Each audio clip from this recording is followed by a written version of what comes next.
GOAT Under the Sea. The podcast for the inquisitive diver. I tell you what, no pressure, but you are the first person to be on the show in almost 3 years that's going to talk about the Philippines in any particular detail. You better amazing. You've got to ace it, lady. The bosses are going to be watching this. How exciting. How exciting. Yeah. How exciting. I'm super happy to be here and chit-chat to everybody about the Philippines, diving in the Philippines, and anything else. Yeah. Happy days. Hey, now let's start where we usually start with all the guests that come on the show. And why don't you give us a rundown on where you got involved in diving to start with? What's your background? So I got certified in '96 in high school. This is just as fun diver. I'm originally from Israel, which is still where diving is considered cool activity for young people. It doesn't happen everywhere around the world, but it still is in Israel. People do get certified. People do consider it cool. So I got certified in high school and was a recreational diver for about 13 years, kind of like diving once or twice a year on a dive trip somewhere. Went to the States, did my bachelor and my master, worked in corporate America, and did my stints in the Caribbean for diving, Dove San Martin, Dove Mexico, Playa del Carmen, Belize, the once a year kind of trips. And then I had a very early midlife crisis at 30, where I realized I'm stuck in a place where I don't want to be. Yeah. And kind of left all of it. The corporate life, definitely, the business that I've started, the US, everything all together. And I don't quite remember how it happened, but I do remember that I was at the time looking at things that make me happy. And that was obviously white sand and sunny weather. Mm-hmm. After living in the East Coast for 9 years, that would do that to you. Yeah. So when I did my dive master in Honduras, and I remember when I quit, everybody thought I was going to be a freelance consultant in the field of healthcare IT, which is what I was doing before. Yeah. Working in hospital, implementing clinical software for physicians and pharmacists. And then everybody said, "Oh yeah, you'll be back. Your job will wait for you after this short stint." Obviously, went to Roatan, Honduras. Never turned back. That was 14 years ago. So, is that where you did your training? That's where I did my dive master. So I have a CMAS 2 stars. Yeah. So that's my initial certification in Israel as a recreational diver, and then I did my dive master in Roatan. Nice. I'm actually going to Roatan in August for the first time. Yay! I love it. I spent almost a year there. It's an awesome, I wouldn't say a rock because it's kind of a big island, but great diving, excellent people, just exactly the life I thought I would want. So did that and then guided around the world for about 2.5 years. Roatan, Mexico, Dominican Republic, back to Roatan, Philippines, Palau. Mm-hmm. And at some point in Palau is where things kind of came together where, there's a business background there. And that's when I stopped guiding and kind of went into this mixing the love and passion for diving with a business background. Yeah, so like sales management. Been doing that ever since. Yeah. You've had, what kind of span of a career was that then from actually going into, I'm going to chuck some fins on and start guiding to actually doing what you're doing now? What kind of time period are we looking at?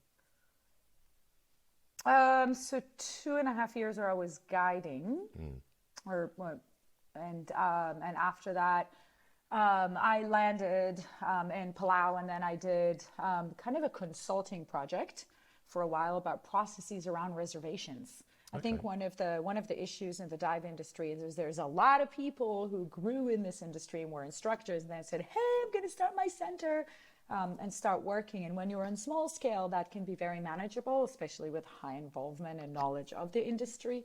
But when you start looking at larger operations, I think processes are often being missed. Yeah.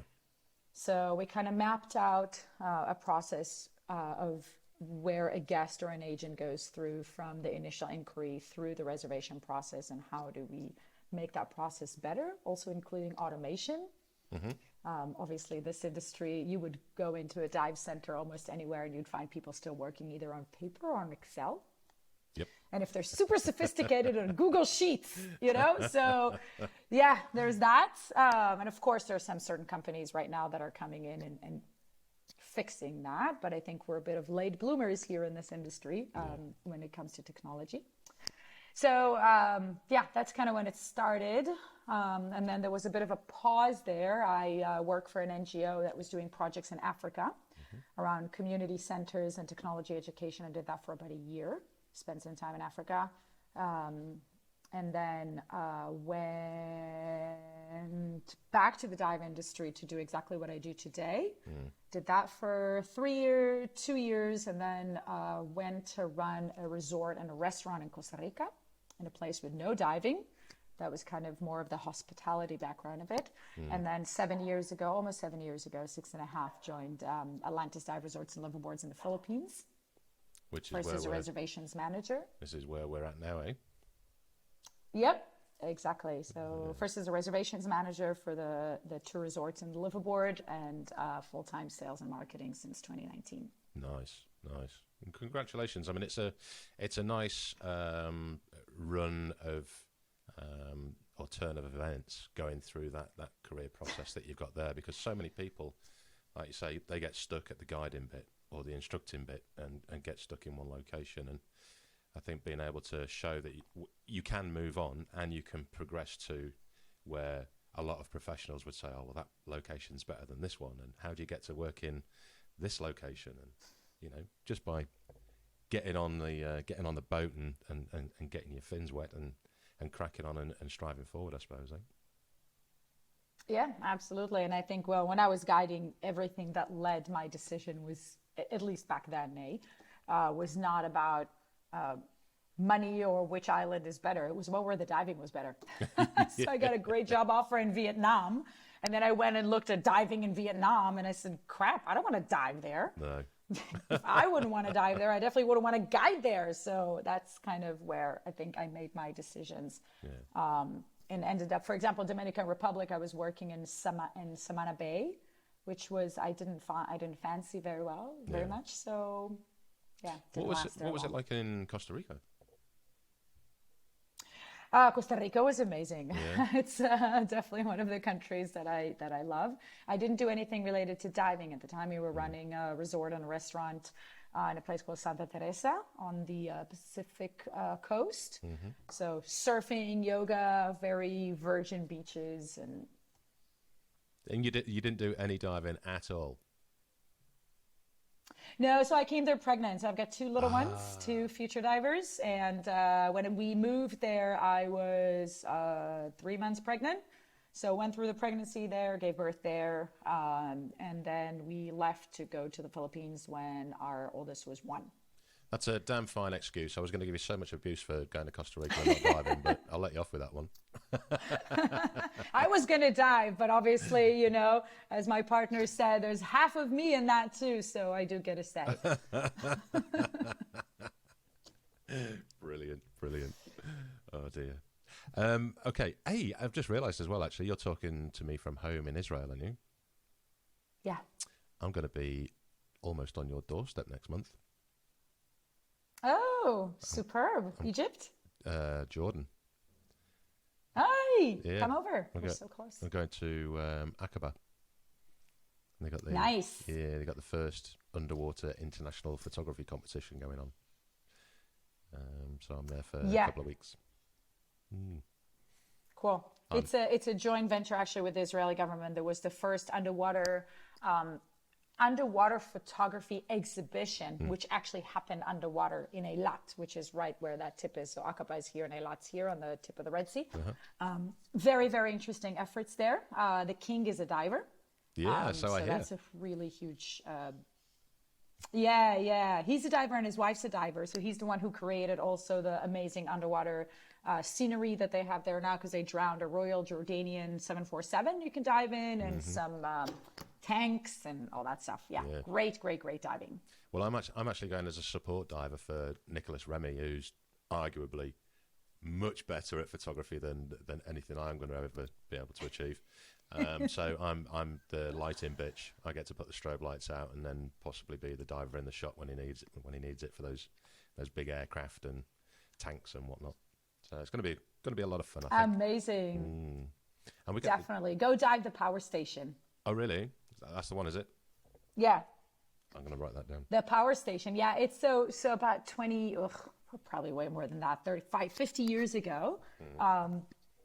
They needed to run a line for electricity between Jordan and Egypt.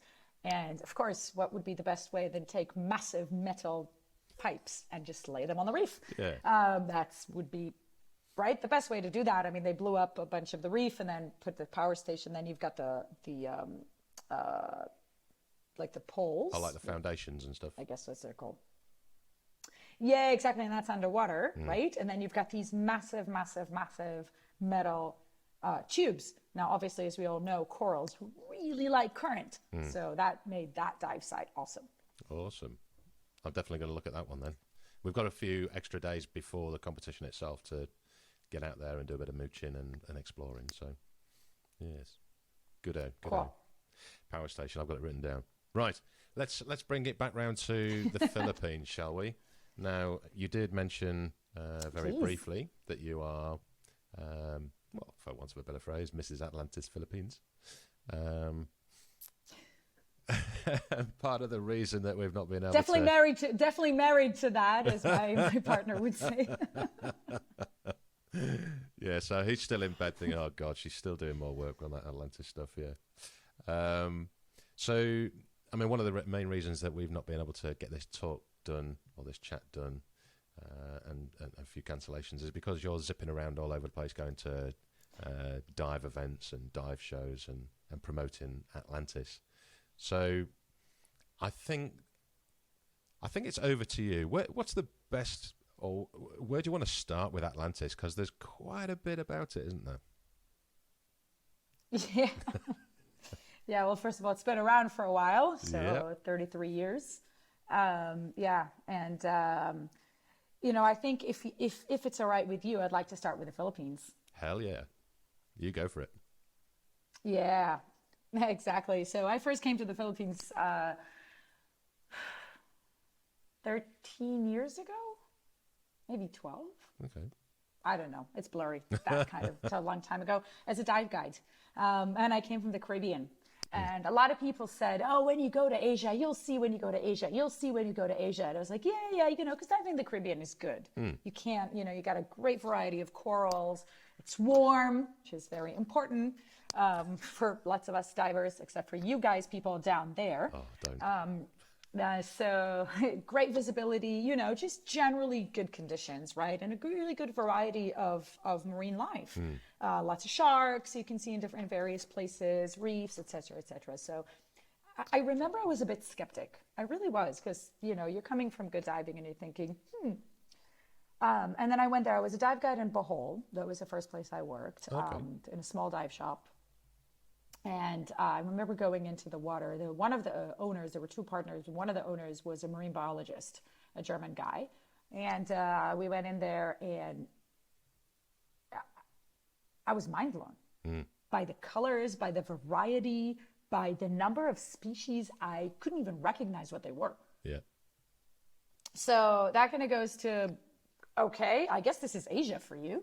And it was incredible. It was incredible. And it was, I think, very, very rich in macro life, which is kind of a different way of looking at diving. A lot of people would say, when they ask about dive certs and kind of the experience of a diver that you need to be, people talk about the conditions in the water. I think it also relates to how many dives you have, because newer divers generally would not appreciate macro. No. And of course, it's like a child, right? You need the colors and the reefs and all the schools of fish and big stuff to get super excited. And then after you've done about, I don't know, a few hundreds of those, you go, ooh, interesting, a frogfish. That tiny thing can change it's colored completely between 10 and 18 hours. How cool is that? You know, things that you don't even think about. And then you start focusing more about, you know, on animal behavior, on different traits, and how species from our critters actually need to adapt. And that, I think, what a little bit blew my mind. Of course, there's big stuff as well. I mean, it was my first time ever seeing a mother and a cub whale shark just swimming together, which is unreal. I mean, the cub is massive. Big already, massive. Yeah. Yeah, it's pretty big already. It's like 6 meters or something, 5 meters. So yeah, it was very, very interesting variety. So that was the Philippines for me. Then I went and lived and worked on Camigan, which is quite a small island on the north of Mindanao. What island was that, sorry? And really, what island? Camigan. Camigan. Where's that? Camigan, or as we call it, come again. Amazing, amazing place. Tiny, tiny, tiny. The highest ratio of peaks per square kilometers in the world, more than Hawaii. It's got 7 peaks. The road around the island is 64 kilometers. So it's, you know, you go around it in an hour maybe on an hour and a half on a motorbike. Really, really, really interesting place to be in terms of nature. It's in the north part of Mindanao. So you write it, yeah, Camiguin. Cami. Which is probably Guin. Guin, which is probably not. Yes, probably not how you spelled it. And so so that was pretty nice diving as well. Yeah, pretty nice diving, but a lot of nature and serenity. And that's the other thing in the Philippines that, you know, obviously this is a scuba diving podcast, and we talk about everything about scuba diving, but the nature in the Philippines is astounding. Yeah. We're not just talking about nature in terms of beaches, right? I mean, there are volcanoes with mineral, like in Camigan, there's a mineral water pool that you swim in. There are hot springs all over the place, you know, waterfalls. It's just very, very untouched wild nature. Yes, it's mostly tropical climate, and there's not things at elevation other than in Luzon, which is the main island. In an area called Baguio, they grow strawberries. Okay. So it actually does get cold. You know, it's just such a great variety of topside and underwater. And I think that's what really got me hooked on the Philippines since then. So when the opportunity came, and we were living in Costa Rica, and the opportunity came to go back to the Philippines, I was like, ooh, yes. How did that because come I think about? also Was it something you just saw advertised or something like that? Actually, yes. So we were kind of looking at options at the time, and I wanted to get back in the diving world, and an opportunity arose with Atlantis. So, yep. And you applied. Literally and looking at swiftly on an plane. ad for, not that swiftly. When you've got a 1-year-old, it takes a while to. If you don't move as quickly, then it's just you and your scuba gear, right? Yeah. Yeah, but it was a really good chance, and I actually applied for a position to run a resort, which I'm really happy I didn't get and didn't end up in, because the operational side is less where my passion lies. Yeah. And and then we went back to the Philippines. We lived in Dumaguete, which is on the island of Negros, for about 4 years, which is where one of the resorts is located. Excellent.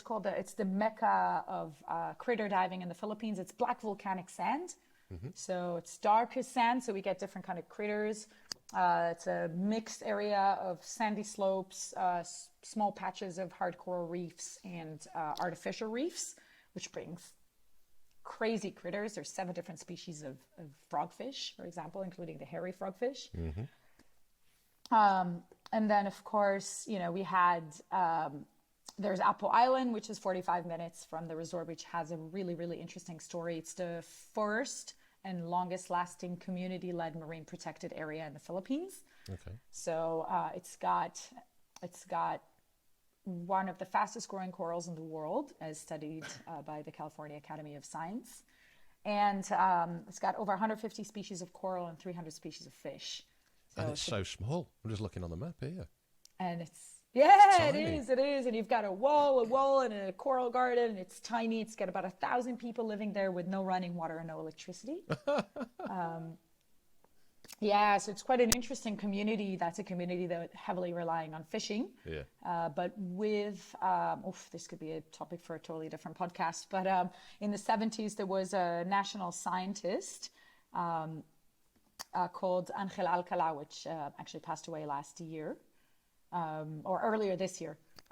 He studied the relationship, which of course seemed very obvious to us these days, the relationship between devastating fishing methods like dynamite fishing, Morami, nets and all that, to the population of fish in the surrounding areas. So, of course, what he was able to prove, literally scientifically, is that fish in stress reproduce less. Ta-da! Yeah. I mean, obviously, this also applies to us people, right? If you're laying at home and there are missiles over your head, you're less likely wanting to have sex and to have more kids. It's just a kind of an internal defense mechanism, I guess. Yeah. And so when he was able to prove that, he was able to go to the Apo Island community and say, look, guys, we're depleting the ocean. The people who are going to get hurt of it the most are you, because you are solely dependent on fishing. So slowly, 10% of the water around Apo Island became a no-take zone to let fish actually reproduce and grow. Basically, and then slowly now 100% of the water around it is obviously there's no dynamite fishing and none of that. It's all line fishing. There's no net fishing. And it took 40 years, less than 40 years. And the reefs are incredible. Yeah. I might be completely wrong here, as I often am, but is it Apo Island where they, where you've got to be Filipino to be able to fish there?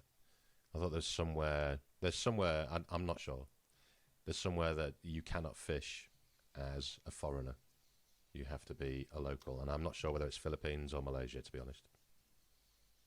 I think on coastal diving, you wouldn't see a lot of commercial fishing. There's no commercial fishing license for foreign-born on coastal diving, so on the boats that go close to shore.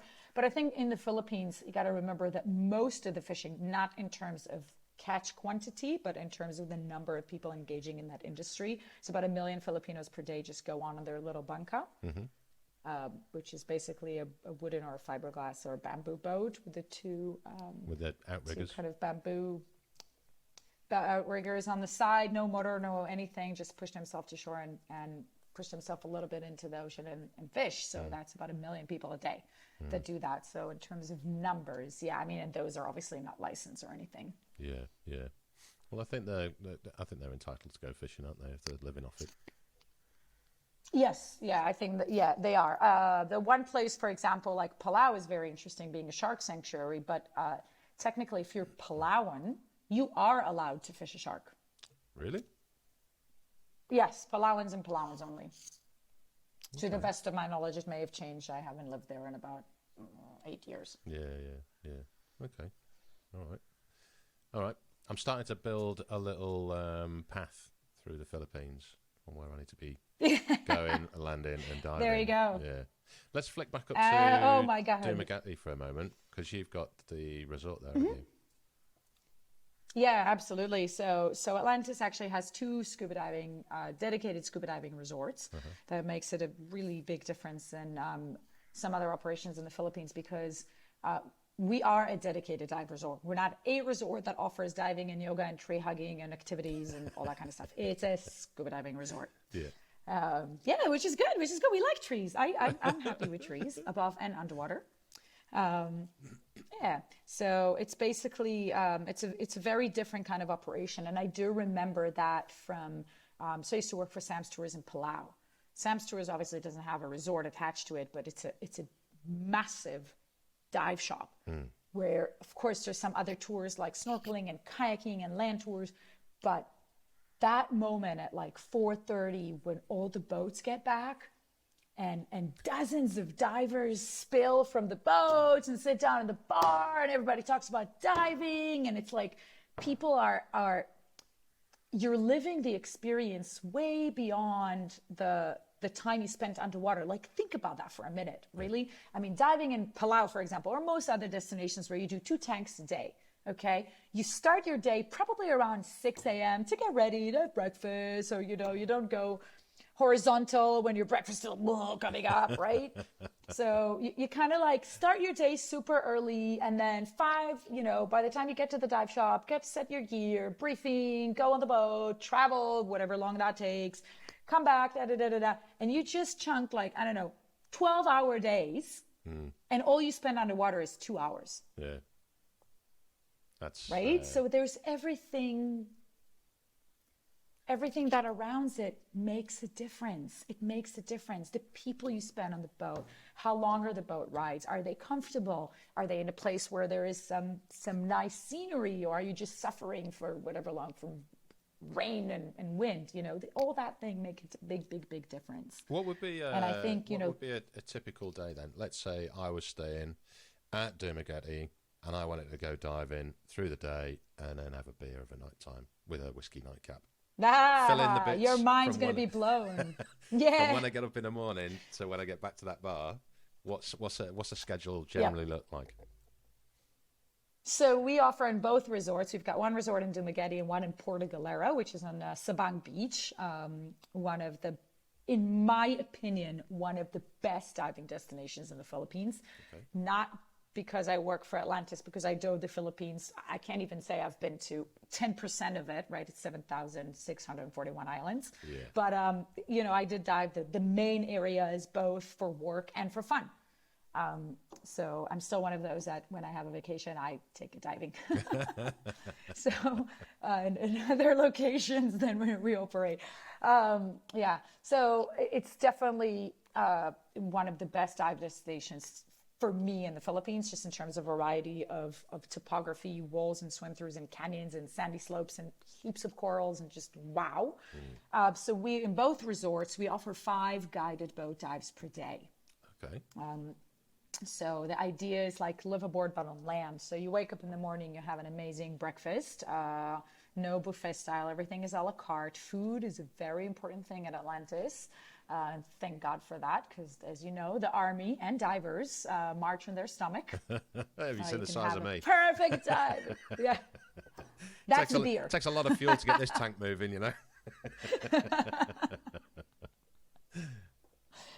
So I think it's a very important aspect, because you can have a great dive vacation. I've seen that when I went on vacation, and I've got my special dietary requirements. I don't like to eat. We're vegetarian, pretty strict vegetarians, no seafood, none of that. So don't like things to be super fried. So there are places where you go where you're challenged. Yeah. Where you're challenged. Yeah. So that's very, very important to have a good base of diet, because that affects your mood, obviously, during the day. So you've got a really nice breakfast, 22 menu items, including stone-cut oatmeal and things like that. So anything, for any sort of flavor. Stone-cut oatmeal. What the hell is that? Yeah, oatmeal. It's like when you take the oatmeal and you crack the shield of it. Yeah. With actual stones. Yeah. Okay. Keeps the shell on it, and supposed to be more nutritional. Okay. Knows cooking a lot with coconut oil, a lot of local produce, things like that. Starting your morning with an amazing fruit platter, because the Philippines has definitely the best pineapples in the world, undebatingly the best pineapples in the world, and I've tested them, and definitely incredible mangoes. Yeah. So there's a fruit platter you start with, and then after that, we do 2 dives in the morning, so 8:30 and 10:30, and then 2 dives in the afternoon, 2 and 4 and 6 o'clock for a night dive, because it does get dark between 5:30 and 6 every day, year round. So the dives through the day. Sorry, I'm going to chip in every now and then just to. I'll forget the questions if I don't. So is there any kind of time limits on the dives, and are they done from shore, or do you go out on a boat, or? They're all guided boat dives, and a few reasons for that. Number one, first and foremost, is safety, of course, which we take very seriously. And second is because there's a lot of macro life. And if you dive there for the first time and you don't know where to look, because as you know, when you're looking at critters, you need to know the habitat, you need to know where to look for stuff. So if you don't know where to look, you won't necessarily find all these incredible critters. So we do have all of our guides are local Filipinos and homegrown. So from whatever role they do at the resort, from restaurant to driver to tank boy, if you want to pursue a career in diving, that is an option for you. At Atlantis. We don't hire what used to be me, that foreign instructor that comes in on a 2-year contract and scoops lots of tips and off they go and leave the low paying jobs to the locals. Yeah. So there's none of that. Everybody is local. And so they're guided bow dives. So yes, there's 60 minutes limit because you've got 5 of those a day. And the biggest difference also is that we don't dive from banca boats. So we don't take the big outrigger boats. We normally dive from small speedboats. So the travel time to the dive sites is 1 to 5 minutes, literally. Yeah. Yeah. So for people who don't like the rocking sea, that's perfect. Yeah. Oh, Ronnie out at Spice Island Divers in Ambon, he does something very similar. I mean, the travel terms are a little bit more extended, but definitely a speedboat and then drop in. And I just want to pick up on that point, though. You said about the dive guides being local. You can't get better. In my opinion, you cannot get better. Any foreigner, any international dive guide that comes in and reckons that they're better than the locals is talking right out of their arsehole. It's... Yeah, I think absolutely. I think knowing the water when you grow there is totally different.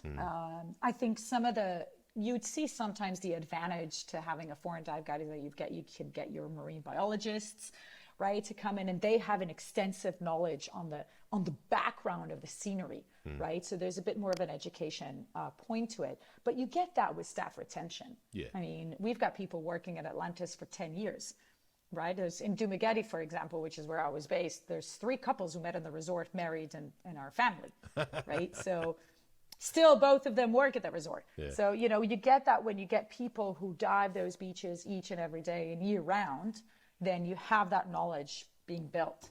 Yeah. And I think that's a very important point, other than the fact that even outside of the dive guides, management level, everybody, there's 154 people at Atlantis, and I think we're 7 foreigners, including the owners. 154. That's over the 3 elements we're talking about here. The 2 resorts and the liveaboard, or that's the 2 resorts and the liveaboard. Yep.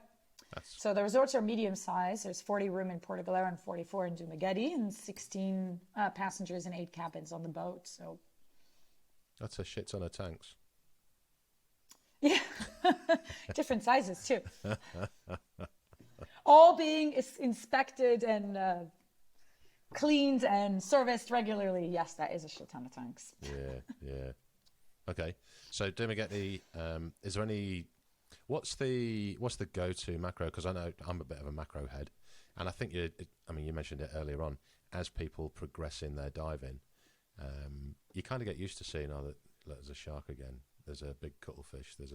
It's all same, and then you start to see, that extra new world that's in the tiny little crevices of the corals. So I've found in the locations that I've gone so far on my macro hunts is that each destination has its own kind of celebrities.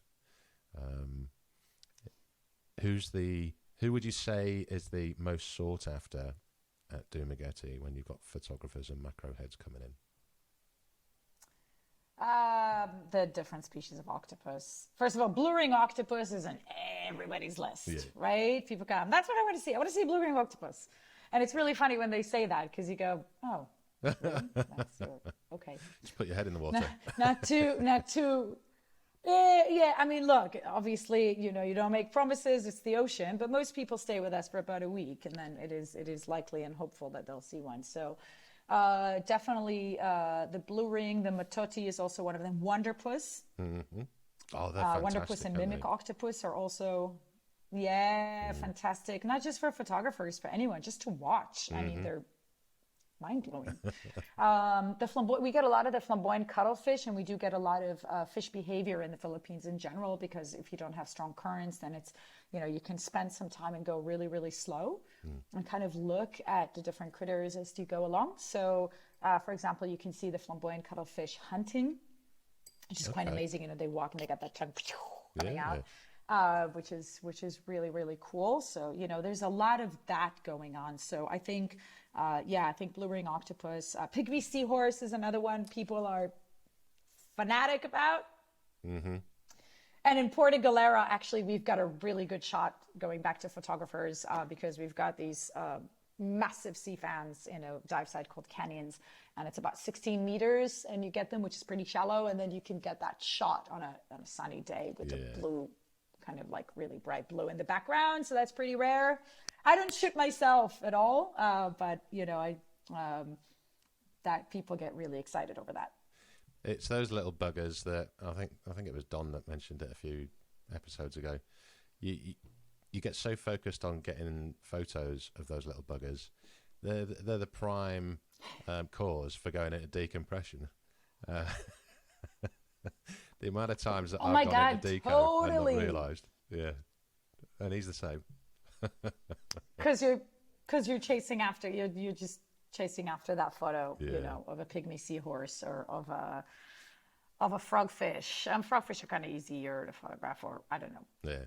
Different kind of stuff. The mantis shrimp with the eggs. Oh, you get the peacock mantis shrimp, and if you're lucky, with the eggs on the belly. You know, it's that kind of stuff.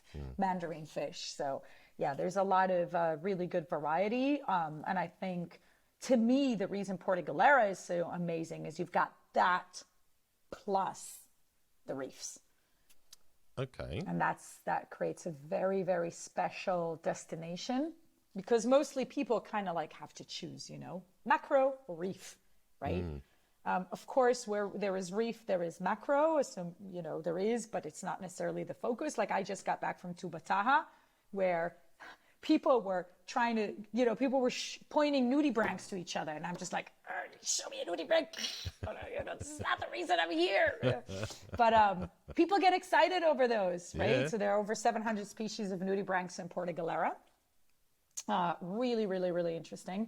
And then you've got the amazing topography, the wall, the swim-throughs, canyons, big boulders that go down completely covered in corals. So it's just very, very interesting mix of dive sites. And this is Puerto Galera, yeah? Yeah, which is off the coast of Mindoro, northern part of Mindoro, which is the next island south from Luzon, the main island where Manila is. So you take a van for about an hour and a half to a place called Batangas, and then either take a public ferry or a private speedboat, which is 30 minutes, and you're at the resort. Mm-hmm. Oh, yep, just found it. Yep. So that was one of the areas in the Philippines where Philippines started becoming a scuba diving destination in the 90s. Mm-hmm. This is one of the places where everybody went to. And actually, it's really interesting because Aussies went there a lot. Yeah. And when you talk to people about Puerto Galera when you're down in Australia, people would be like, oh, haven't been there in ages. You know, people know it. It is because it is that. And then I think there was some sort of a shift towards other destinations like the Visayas region, where Dumaguete is part of, like Bohol, Cebu, Negros, kind of that area, you know, with the threshers in Malapascua and the sardines in Malboal, and kind of everything started coming down a little bit. Of course, there's Tubbataha, right? Yeah. And those are the famous destinations, but they're, you know, they're way more. They're way, way more. Mm. Come on then, give us a lowdown on Puerto Galera then. You said it's about an hour on a bus, did you say, to get to Batangas? So it's an hour and a half to two, depending on traffic, but normally it's about an hour and a half. We do private vans from Manila, and then you can either hop on a public ferry, which is about 90 minutes, 60 to 90, depending on the boat, or you take the private water taxi, which takes you to the resort in 30 minutes. Yeah. So it's a rundown about 3 hours, which is perfect. Depending on arrival time, people either spend the night in Manila and go early in the morning, or land, in the morning and then off to the resort. Straight in a bus and away you go. Yeah. Yep. That makes sense. Yeah, and then same thing there. Like it's we've got 27 dive spots that are 1 to 5 minutes away by boat. Crazy. It's like ridiculous. Sometimes you get on a boat and it's really funny because, you know, you'd get on a boat and then they would drive, boop, and people said, seriously? I could have swam that. And I'm like, yeah, you know. So everything is just there. Like one of my best night dives was just in front of the resort, and we saw, I'm not exaggerating, a Spanish dancer this big. Really? It was ridiculous. Like all of us were just staring at it. I didn't think it was a Spanish dancer. I was like, this can't be. She's way too big.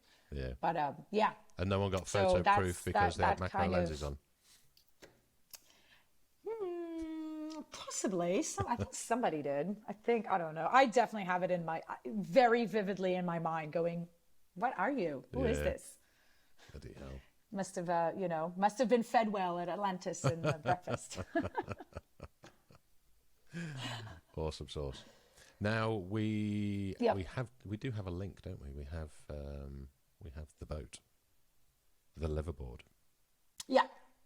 The liveaboard. So yes, Yes. Atlantis Resorts, built in the 80s in Louisiana for the oil rigger industry, turned into a dive boat by aggressor. Atlantis bought it in 2012, put it back in the water in 2014. She carries 16 passengers and 8 cabins. We do 4 routes a year, depending on the time of year. Tubbataha is one of them, and then we spend 6 months in the Visayas, which we leave from Atlantis Dumaguete. So that's pretty easy in terms of combination. Like you stay a couple nights at the resort, then you get on the boat, and there's 0 transfers there. And then we do the Visayas route. We go to either kind of like southern Visayas or including Malapascua to go dive with the threshers. Let me just have a look at my map again. Where's the Visayas on the map? So if you look at the chunk of islands that are Negros, Cebu, Bohol, Siquijor, and then there's Iloilo, but that's kind of not a touristy destination. Yeah. So those are called the Visayas. Okay. Visayas region. Yeah, and that's really famous and popular for diving. So just because you get a really good variety from thresher sharks to whale sharks to sardines to mackerel to walls to, there's everything. Yeah. Everything. And the movement between islands is quite easy because they're all kind of like, an hour ferry away from each other. Yeah. Makes it really simple. It's kind of like combining on a dive trip, it's kind of like combining Anilao and Puerto Galera, right? Okay. Because they're close to each other. Yeah. So, so we do different routes there, including up to Malapascua, which makes quite a big difference when you dive it off a liveaboard. It's an early morning dive on a cleaning station. When you do it from land-based shops, it's going to be you and 20 other boats. Yeah.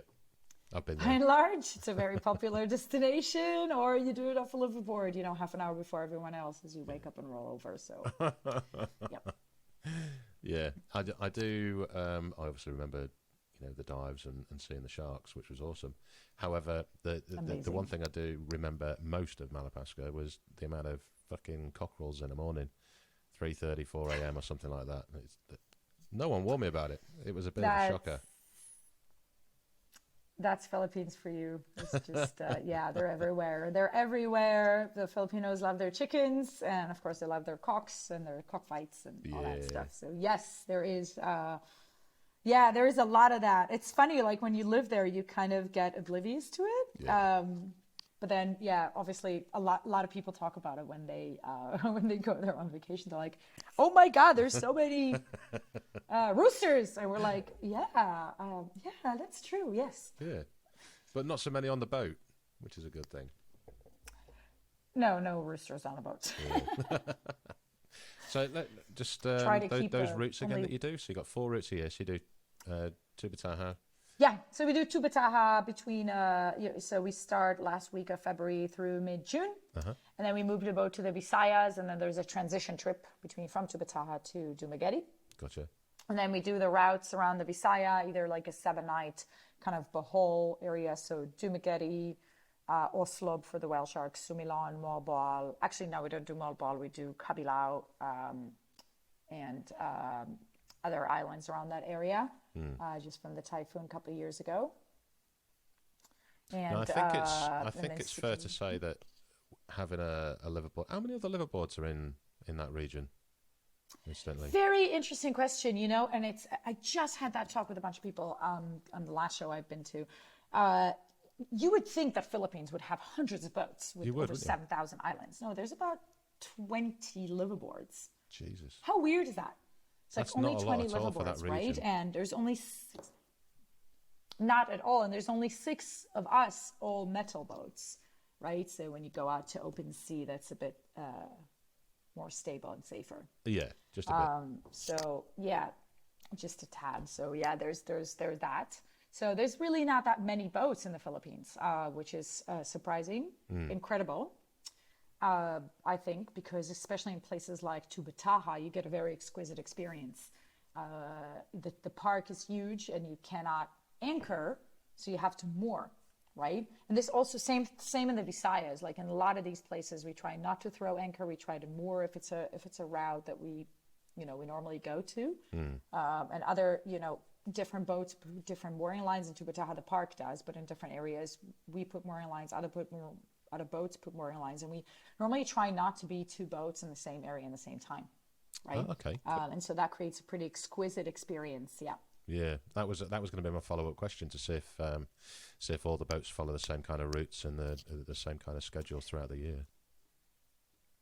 I think they do. I think most boats do. However, because it's such a huge region, I mean, honestly, like other than Tubbataha, which is one marine park, the rest of it is just massive. Yeah. So you don't have to be in the same place where other boats are. Yeah. And that's really a big, my husband just got back from Raja Ampat, and he also said they haven't seen that many boats because that area is also really big. Yeah. And the boats do coordinate. But there's 120 liveaboards in Indonesia. Mm-hmm. That's a lot, and like 160 in the Maldives. I mean, Well, it's the Indonesian ones that do Komodo, they do Komodo through the Komodo season, and they all piss off over to Raja Ampat, and they're all there as well. But it's the same for us with Tubbataha, except we're like less than 20 boats, so just a very, very different experience, I think. And I think the being able to have those moments when you dive, and again, going back to being an experienced diver, I went to the Red Sea last year after I haven't been there in 20 years. Dove, daily boats, did from Sharm, did what did we do? Tiran Straits one day and Ras Muhammad another day. There were 44 day boats, each of them with like between 20 and 40 divers. Holy shit. I literally went in the water and they grouped us together. There was us, my partner and I, my dad, and they grouped us with this group of 4 Portuguese who actually work at dive center because they figured, oh shoot, let's put the dive professionals together. And our guide looked at us and said, look, we're gonna jump here. Are you guys okay with swimming a little bit, because then we're gonna get off the crowds? And when we would meet the crowds, I was shocked. There were like dozens of divers in the water, and there's bubbles everywhere and there's people everywhere. I just kind of went, ooh, it just swam off to the blue. This is not, especially as you become more experienced in your diving, not as a career, just as a diver, these are the kind of experiences you're looking for, right? Correct. You need that feel of getting away from the madding crowd. And to be able to see the critters and the big stuff, because they normally don't like the big crowds. Yeah. It was generally first in the water, and you get to see the good stuff, and it all buggers off before the last group gets in. So it's, no. That's the secret. Don't tell anyone.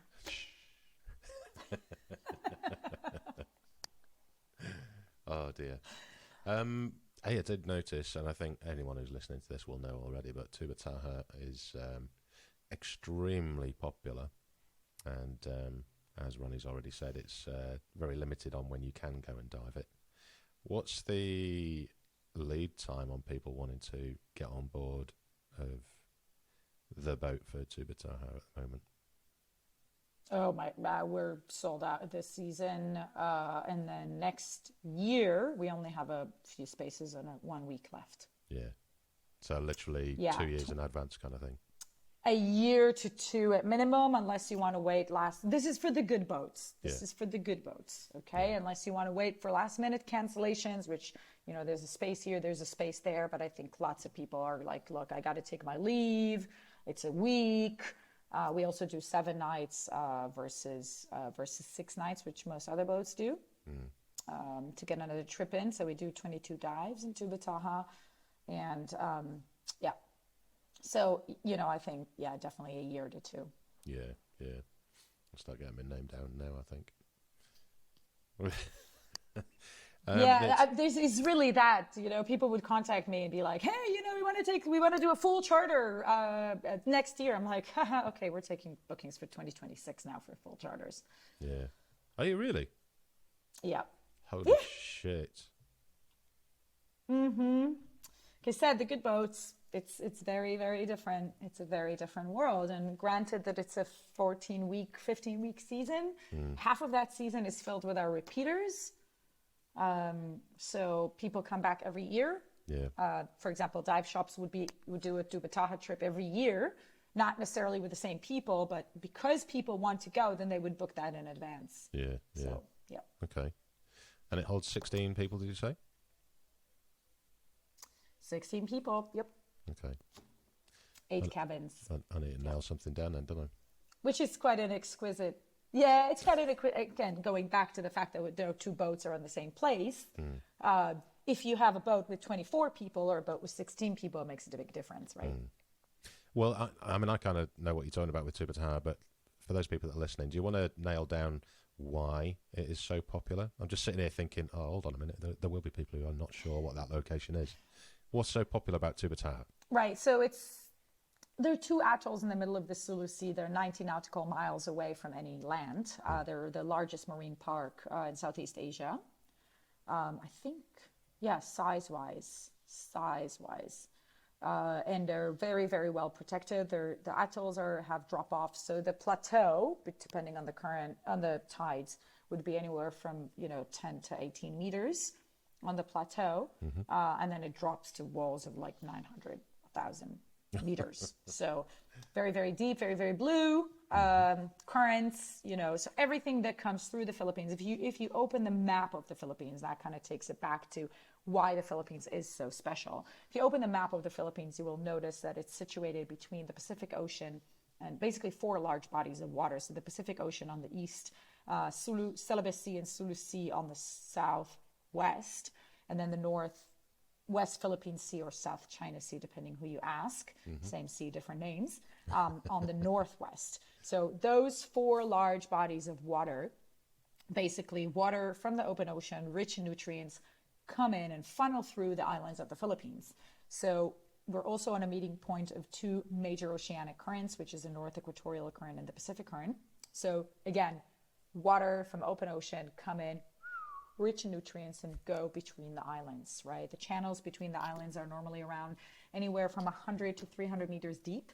So there's a lot of water, right? And then the nutrients obviously settle kind of like on the walls or slopes of the islands to create really, really rich habitats. And that's why also our corals are the fastest growing corals in the world.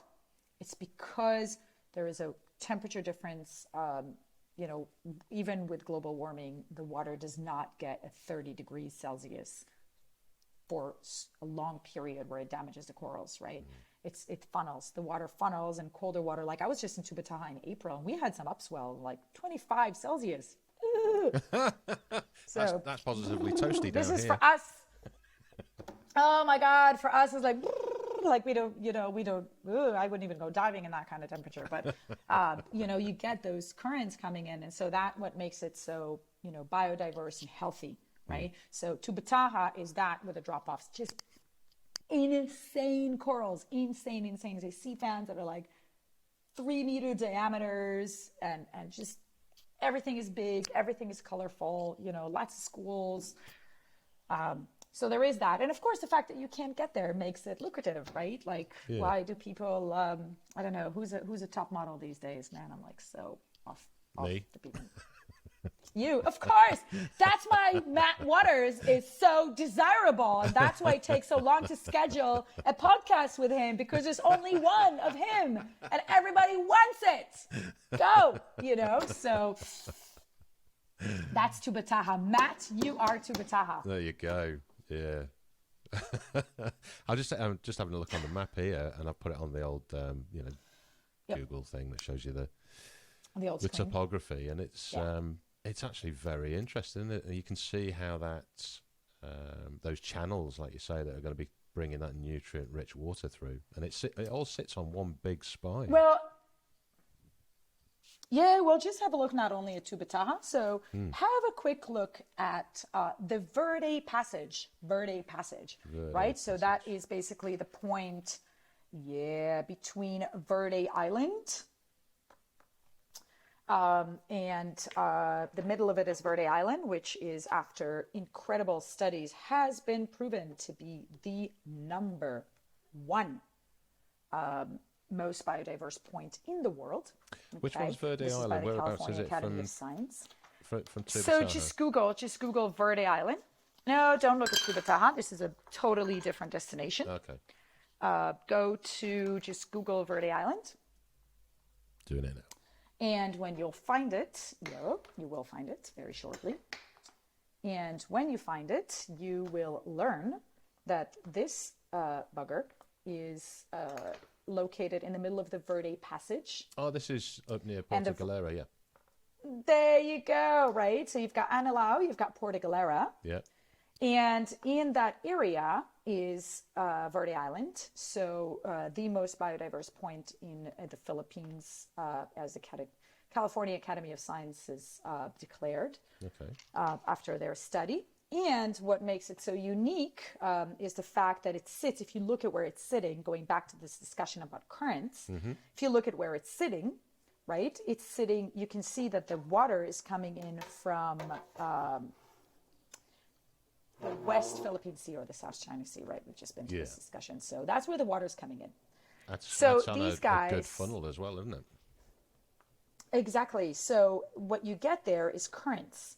Currents that come in, water rich in nutrients, everything kind of like funnels through that channel, that passage, we call it a passage, and then that goes straight into the area of the inner islands like Romblon, et cetera, et cetera. So it's the same thing in Tubbataha if you look at the location of it. That because water comes in really rich in nutrients, and then they find these two atolls, and then you've got all these corals, right? So that's where your habitat becomes very unique, right? And so that it's true, and I will kid you not, Verde Island is one of the best, hands down, dive sites. It is unreal. It's pinnacles rising up from 150 meters, going all the way to the surface. You can only see the tip. So you see this tip triangle of black rocks, right? And then it goes down like this, dunk, and then there's a little plateau, and then boom, and then the wall goes down to about hundreds of meters deep. There are clouds of red-toothed triggerfish. It's unreal. It's unreal. It's like a dream. It's a dream. And every time I go there, I just go, oh my God. And it's really funny because, like I told you, I just got back from Tubbataha second time. And I was literally diving through this cloud of red-toothed triggerfish. And I just went, the same feeling. So yes, of course, Tubbataha is amazing. It's amazing because it's remote. Yeah. It's amazing because there's no people. There's no land.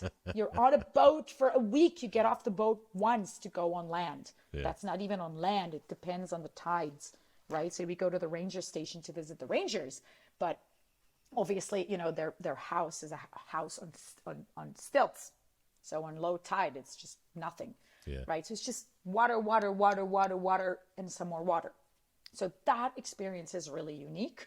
And of course, the size of the corals and just a variety of there's heaps of sharks everywhere. That's what I was going to ask next is the sharks, what kind of sharks. And I've got there's one chap, he's a good mate now. He started out as a guest, and he's only ever happy when he sees something, big and sharky. Yeah. You can be on the best dive in the world, he'll be like, yeah, it's okay. But if a shark turns up, he's got a big cheesy grin on his face. Right. So I think sharks in the Philippines, look, on coastal diving, we don't get them much. Yeah. For the obvious reasons. A million Filipinos for obvious reasons, right? And, obvious reasons that also go back to our dive industry because, again, I'm not, and there's no judgment in what I'm going to say. But you do go and people go on vacation. They would sit and be like, oh my God, amazing tuna steak. And then they go back and then they go diving and they get back and they're like, oh, we didn't see anything in the water. And you're like, yeah, it was just on your plate. Yeah. So there's obviously a very strong correlation. between what you see in the water and what you have on your plate. So I think, Tubbataha is a marine park. It's protected. You do get all your gray reefs, black tips, white tips. Normally, we do get quite a few whale sharks there. This season, less than prior seasons. And we did see 2 hammerheads, which I've never seen there. So there are hammerheads there. Mantas, all sorts of marble rays, eagles, all sorts of big animals. And then tunas, massive, Really? freaking huge tunas, barracudas, jackfish, just schools, bumphead parrotfish, the big one, just all sorts of big stuff. Yeah. Hey, I wanted to ask about. And then you've got those people looking for nudie pranks. Yeah, I think you'd save that for back up. Sorry, it's back up north. Tubbataha. It's got to be wide angle for sure. Yeah. I was going to ask about. Oh, I am going to ask about. What's it called? Oslob and the whale sharks. Now I went there years and years and years ago when I didn't know any better, and I've got to say it was surprising and quite alarming at the quantity of people getting in the water to swim with whale sharks. Obviously, it's good for the locals because they're turning some good coin. But one thing that's always stuck in mind is the whale sharks. Are they getting used to hulls, and are they getting damaged by other boats when they leave that kind of area?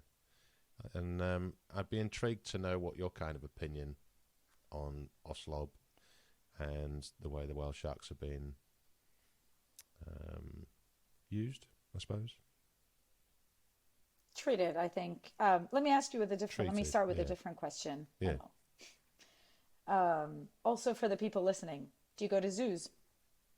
No. But yeah. Neither do I. Yeah. Neither do I. So that's kind of like a very different breed of people, because 90% of the people would go to zoos. I think divers wouldn't go to SeaWorld and aquariums. Although I will tell you, I was insanely surprised to hear how many people go and dive with the whale sharks in the Georgia Aquarium, where a 20-minute dive is $425, and dive shops arrange trips there. Yeah. So to me, that is, it's Oslo is an open ocean. Yeah. The feeding is done 3 hours a day. So nobody's forcing the whale sharks to be there. That's to begin with, right?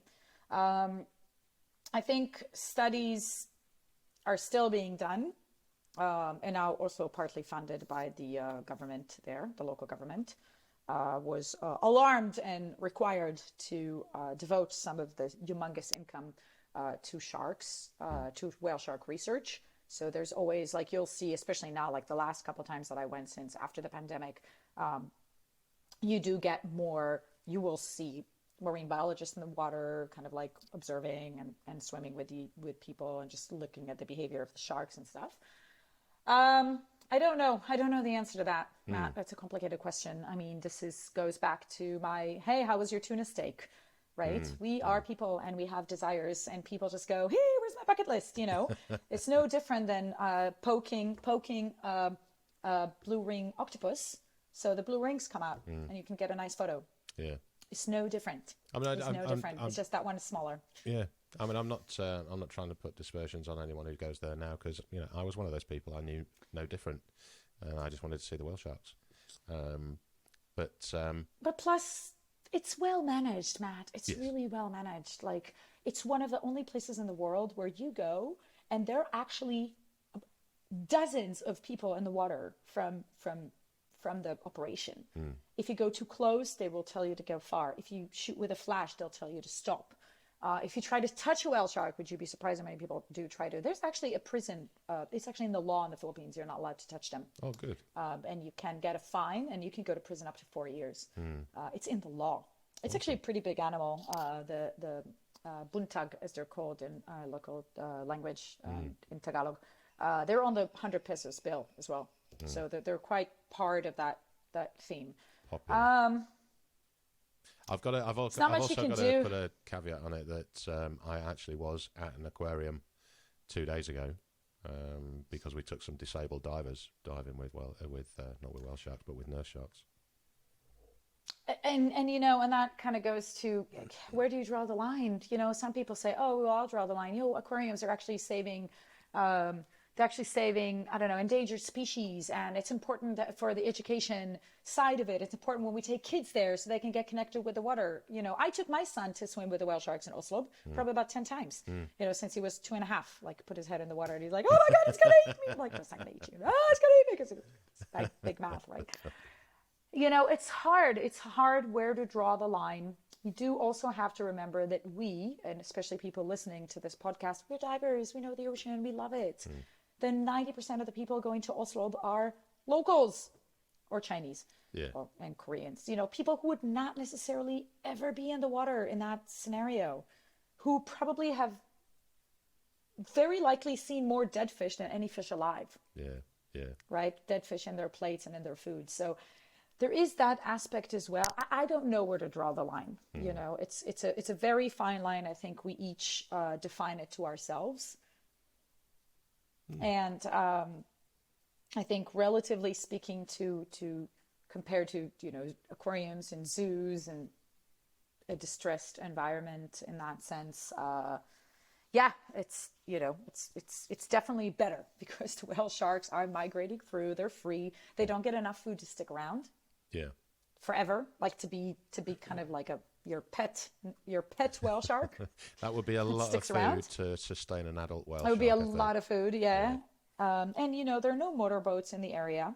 There's only the bunker boats with the rows. So don't know. It's a tough one. I mean, and, lots of people do it, and the people who don't want to do it don't do it. Yeah.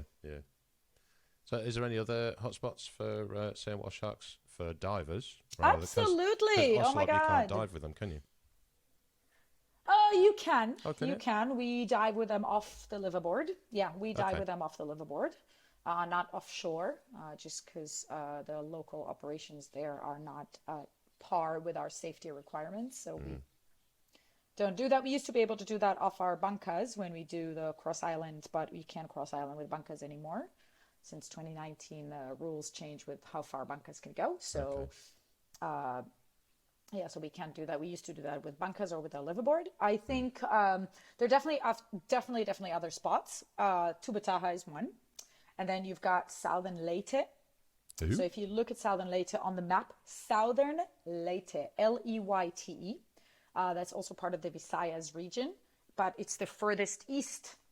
And that's basically where the Pacific Ocean is. So that's where they would funnel through, coming in, right? Well, and then there's a Donsol. nice deep channel out there as well, isn't there? Yeah, exactly. And actually, that is also snorkeling. They're very well protected there, and you can't dive with them. It's snorkeling, basically. We did a trip there on a liveaboard last December, which we're looking to do again in 2024. And that will be led by Dr. Gonzalo Araujo, who's a shark researcher and a PhD in marine biology. Spent 7 years in the Philippines studying migration of sharks. So he's leading a trip which is very educational, and we do Malapascua and Southern Leyte to go see them in a bit more of a natural environment.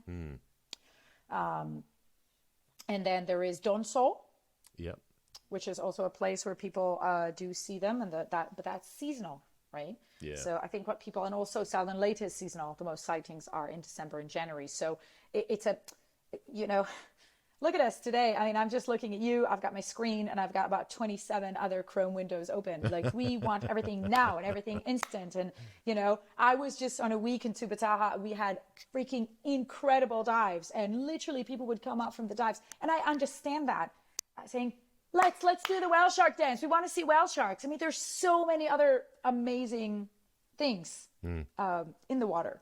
But, I do get the fascination. So I think people want something that's sure, that's guaranteed. Yeah. And that's why Oslo is so popular. Yeah. And, well, I mean, to be fair, I think people that know about Tubbataha and book on a couple of years in advance, they realise that nothing's a guarantee. No matter how many whale shark dances you do and manta waves.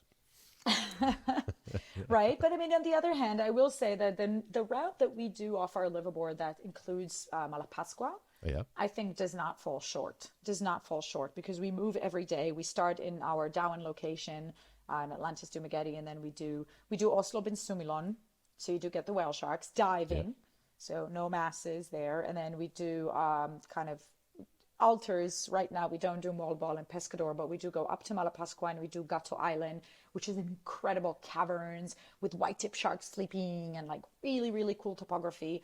We do Kalangaman, which is a really nice wall. Obviously we get the threshers in the morning. And then we kind of go off on the east side and then we do Kabilao, Bali Kasag, which is a beautiful, beautiful, beautiful dive sites in the Philippines, another marine sanctuary with like school of jacks and really great corals, lots of turtles, lots of banded sea snakes, very similar to Apo Island. And then we do Panglao and we can do Anda. And so there's a lot of other points in the Visayas region that people can go to that are not in the middle of the sea with the deep walls, but have the same amazing biodiversity as Tubbataha. What's to be honest, Ronnie, listening to all this, my mind's fucking blown. That's all these locations, all these locations that you're listing off are all locations that I've looked at in the past, thinking, oh yeah, one day I'm going to get there. The time from Dumaguete up to Malapascua, is that, do you do that in one kind of hit, or do you do stops along the way? No. We do stops along the way. So the idea of doing a Visayas route for anyone really is to be able to hit multiple dive destinations that otherwise would take you over a month. Yeah. Right? So the idea is to be able to hit all those points in 7 to 10 days, and that's really, really unique. It's kind of like your Raja Ampat area, but it's so diverse. The topography is so different. Yeah. The biodiversity is so vast that really those are. And to me, we also do another route, but we do that on alternating years. And that's Apo Reef and Coron Rex. I don't know if you know, but in Busuanga, which is in Coron Island, we have dugongs. Yes. And those are territorial and are very shy. I've been to many places where you would hear of one or you'd see them from the helicopter, but not in the Philippines. Yeah. And I went diving with them, and it's very, very regulated. It's 7 meters depth, between 5 and 7. You're allowed 20 minutes in the water with them, only 4 divers, somebody watching you on top that you don't get too close. And they just literally, you have to swim away because they're in your face. That's incredible. Incredible experience. So, we do that route. We leave from Peurto Galera and then we do Apo Reef, which is the second largest marine park in the Philippines. Lots of sharks. So it's 3 islands with the channels, sandy channels in between them, about 30 meters. And then we get we get a lot of gray reefs, white tips, black tips, rays, etc. Again, it's you can't get there on day boats, so that eliminates all sorts of fishing. Yeah. And then we do the Rex and Coron, and then we do Barracuda Lake, which I think is one of the freakiest dive one would do in their lives. I mean, it's like diving the cenotes, right? Like, do you remember the first time you dove the cenotes? Did you dive the cenotes in Mexico?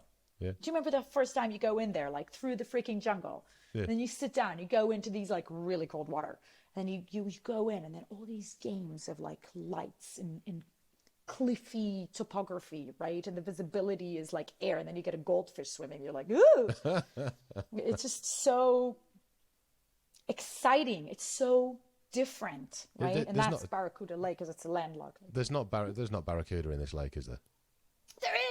There is one. I mean, at least when I was he's like fucking 4 times the size of me. No, probably twice the size of me. Huge barracuda because there's no predators, right? Yeah. Because he is literally, that's literally landlocked, isn't it? It's landlocked and it's fresh water. Yeah. And the interesting thing about it, so fresh water is obviously 100% visibility, but the interesting thing about it is that it's reverse thermocline. So at the surface, you're at like 26 Celsius, you start going down, it starts getting warmer. and it's really freaky. So so you're not diving with weights, and you're not diving with a wetsuit because it's warm. So you do, I did put a rash guard because I was like, ooh, this, I'm not used to diving in my bathing suit, and I'm really happy that I didn't. I'll tell you why in a minute. But like you start going down, and then at like 10 meters, it's about 30 Celsius, and then 15 meters, like 35, and then 20 meters, you're at 40 Celsius. You're like, it's kind of like the breathing is a bit weird. So you kind of spend most of your time at like 10, 15 meters where you're, comfortably warm but not boiling. And then you see the thermoclines, like these clouds of oil all over. And then it's cliffs, right? It's all these vertical volcanic cliffs. And it's just, topography is insane. It's insane. It's like diving in space. I would imagine. I don't know. I haven't died in space yet, but that I would imagine that's how you would look like. Yeah. So yeah, it's very, very, very freaky. And then you do your safety stop, and you got these goatfish and these cleaning shrimps that obviously have no predators. So they're like, ooh, start climbing all over you, pulling your hair, and it's just it's just a very different kind of diving, which I really like. Yeah, and the wrecks are pretty cool. There's a lot of stuff on them in Coron, and then we do the dugongs, and we do the 2 wrecks off Baswanga, which have, you could really see, it's kind of like a bit like Palau and Truck, where you could see the silhouette of the boat as you go down. Yeah. What kind of depths are they at? So they're about 20 boats or ships. Their average length 120 meters. Okay. So it's the entire Japanese fleet that went there to run from the Americans, and most boats sank in the channel, and that's why we don't have the greatest visibility. It's like 10, 15 meters. But they're under 40 meters. So 10, 15 meters of visibility would be fantastic in Sydney. That'd be a good day. Yeah, like I said, I mean, you guys are very particular and strange. It's like the West Coast divers of the United States. They'd be like in January, yay, we're going in the water. Okay. I mean, it's amazing. You get the orcas, you get the seals, you get all these crazy rays, but I'd be a popsicle. Yeah. I don't know, I'm a wuss tropical diver. Mate, we went diving on Sunday, and we did a double boat dive, and the weather had come in a little bit. No rain, but it was just cold, biting wind. So yesterday I was like death. I just couldn't get warm, snotty. It was horrible. So I think I need to don a dry suit again, or get a heated vest or something like that for the winter times. I think I would totally do that. And I'm getting to a point now where I'm, less scared of very cold water. I think I'm going to start doing some dry suit stuff, especially, kind of like when you go to Oz or West Coast of the United States, places where it would make sense to go diving, but I could never do it without a dry suit. Yeah. I dive 5 mil and a hood in the Philippines. No, I would be board short. Well, tech shorts and a rashi. That's about it. Yeah. Tropical wuss. Soon. Hey, it's speaking of soon. When we first started talking, you were planning just a family visit, that kind of thing. Has that been filled up yet? Are you coming? Maybe. Yay! Has it been filled up? Then I can show you Verde Island. So we do family trips for dive shop owners and group leaders. Obviously, Atlantis is a little bit different than some of the other operations, where I would say on average, probably 65% of our business is groups. Yeah. That's predominantly what we do. On the boat, it's 90% of the boat is full boat charters. So that's a group, coherent group. But we really know how to run that. We really know how to run that. So, you divvy up the divers into groups of 6, because that's our maximum ratio is one dive guide, 6 divers. Normally they would have their own speedboat, or there'd be two different groups on one bunker boat. If we take the bunkers, so the idea is really to create an exquisite and very personal diving experience, but kind of going through that routine of getting a group of anywhere from 10 to 50, 60. Our largest group was 120 people. it's we know how to handle those kind of groups. We know how to stagger the day, how to get all the boats running and people out and back on time. We have dedicated camera rooms in both resorts, so people spend their surface interval. I didn't mention that. So we do 5 dives a day, where everybody goes like, "Oh my God, this is so much! I'm never going to do 5." But the setup is so different because we come back to the resort after each dive.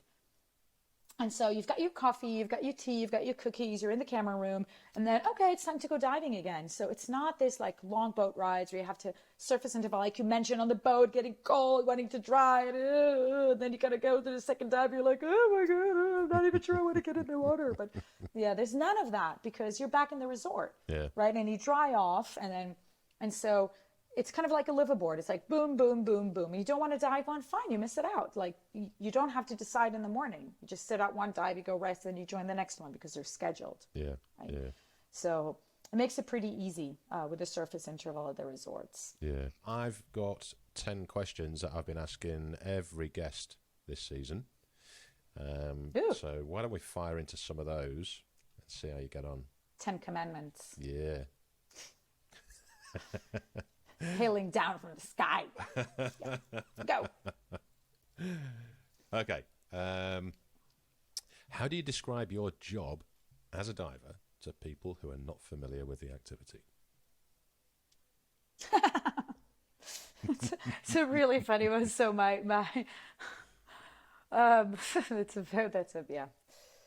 literally. So a lot of times you'd be like, especially because now, we during the pandemic, we got stuck in Israel,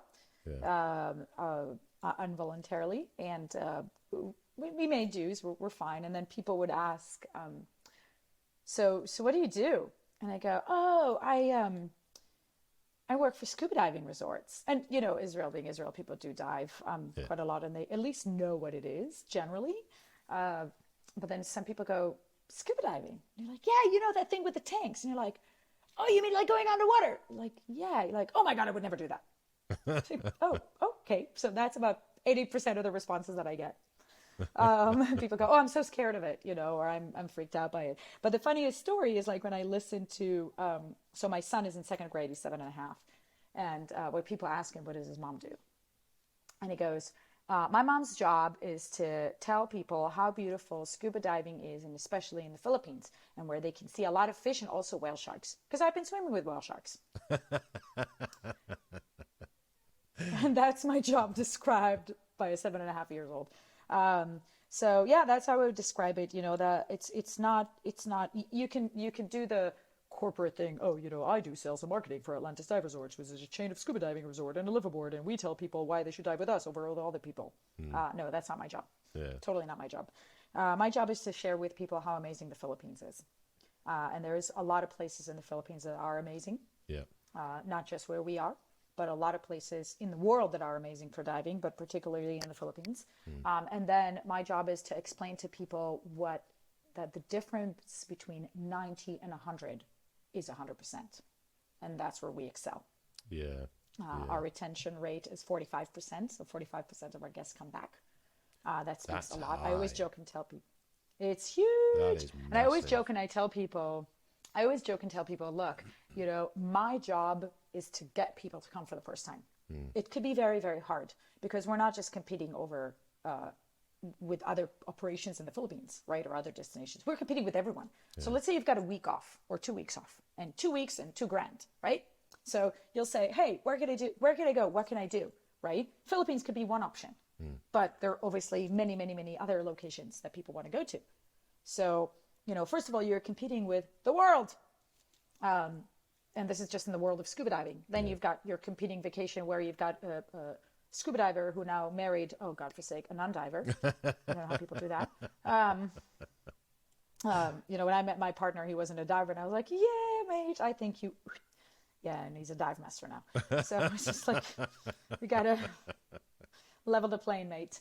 And so I think, and then you got these guys who are like wondering between, what do we do on school holidays and stuff like that? Should we go a place where that involves scuba diving? What do we do? You know, there's that, and then within the scuba diving world, there's other destination. Within the Philippines, there's other destinations, and in our destinations, there are other operators. So, you know, I think my job is to help people narrow that search down, to find something that they will get an amazing experience.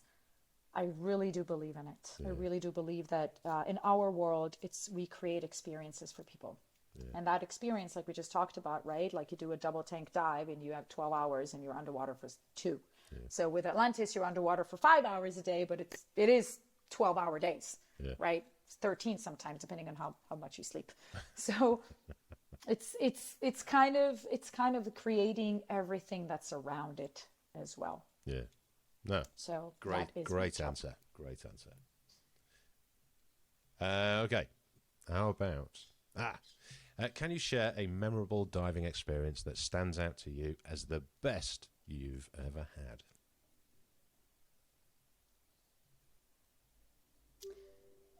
I've got one that stands out. I don't know if I could say it's Go for it. the best. I don't believe in the best, you know. There's so many dives I haven't dove yet, and so many dives that I dove that I just came out and said, "Oh my God!" Right? No, but I had so it's kind of like it's a personal story as well. But like we were in Palau and we decided that we should, you know, make some offsprings and make sure that there's more future divers in the world, so the industry doesn't die. And we obviously, you don't know, and you're a remote island, and you know, of course you've got pregnancy tests and stuff, but it's not that very, I mean, you're not so entwined into it. You kind of live your life and, you know, off you go. So we had already decided to leave and to go to Costa Rica. Like we took a job in Costa Rica, and my partner went a month ahead of me to start, because the restaurant and the resort we ran, the resort was kind of small. It's like really 5 upscale villas, but the restaurant was massive. So it had 95 seats, and you know, he's a chef, not anymore, but was at the time. So he went ahead of me, and then I you know, and I didn't know yet, you know, what was going on. I didn't really feel I was in a mass of like packing and, you know, handing down and you know, all my job for my successor, and et cetera, et cetera. So there was a lot of stuff going on. And one day I was like, oh my God, I haven't been diving in like a couple weeks, so I better jump on a boat. Jumped in a boat, went to German Channel. And normally I would stick at the end, kind of like the end of the group, like at least make eye contact and stuff, but kind of stick to myself, because you're not guiding anymore and you're not part of it, you know, so I'd be kind of like at the end. And there was this female gray reef who was just gliding next to me in a really, you know, normally they'd be next to you and then off they swim, because they, you know, they don't like the noise that comes out of our gear and everything. But she kept gliding and gliding and gliding and gliding. And so half an hour goes by and we're like literally on the edges of the wall, you know, towards the mouth of the channel or past the mouth of the channel. I think people were looking at mantas. I don't know. It was just like literally her and I. Yeah. And at some point, I'm kind of like, it was really, really strange. It was really strange. There are lots of sharks in Palau. They do come really close, but they don't stick with you for that long. Yeah. And then at some point, I'm just kind of looking at her and going, oh my God, I'm pregnant. Got back to, yeah, man, got back to the water, got back with that crazy realization in my head. Went back up, you know, washed my gear, blah, blah, finished my work day, went to the pharmacy, got a test, and there you go. Lo and behold. Holy smokes. Yeah. So I think, you know, the scientific explanation would probably be they do feel pulses, right? Okay. So I think she must have kind of felt 2 different pulses in one thing. So I think maybe that was, but she just, I don't know. I don't know what it was, but that is a very, very, very memorable dive for me still to this awesome. day. Yeah. Awesome. Yeah. Very, very crazy. Yeah. Okay. If someone wanted to pursue a career similar to yours, what advice would you give them?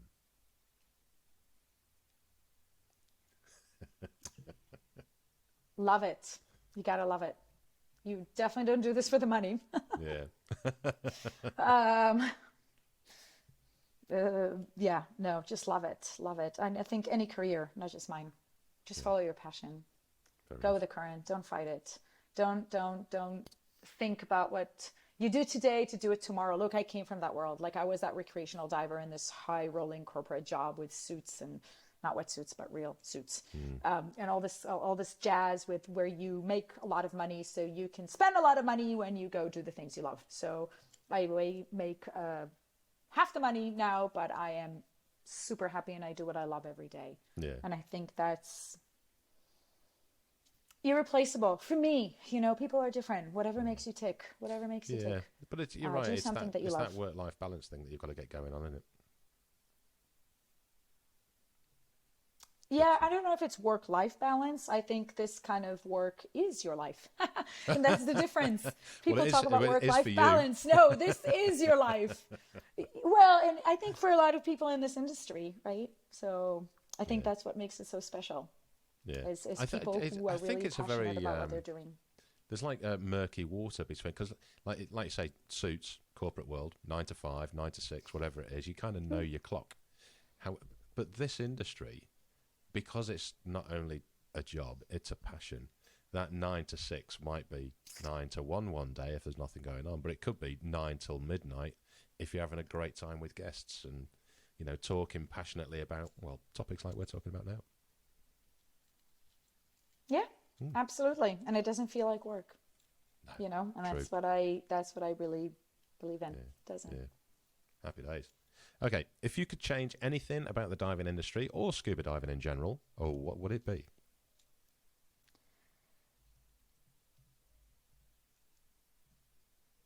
Wow. It's a big one. I wish divers stop eating fish. That'd be a first one. No, I think what this industry needs, but has, and it's starting, and I really see it. I really, really see it, is the connection that we have to the ocean beyond the scuba diving. I think because we are there, and like you said, you know, most people don't do it. I mean, realistically, most people in the world don't scuba dive percentage-wise, right? We're a very small percentage of the population. Yeah. I think it's our job. We're ambassadors. We're ambassadors, and it's our job to tell people even small things, you know, just the smallest pieces of information that people don't think about because they don't dive. For example, the whole discussion with microplastics and why it's so important to recycle. Right. So there is, and I'll give you an example. There's an NGO of 6 local women in Dumaguete. They make jewelry from recycled materials. Okay. It's 100% proceeds go to them. Really cool. It's called Lumago. Google them. Support them. Lumago. Say it again. Sorry, Lumago. Right.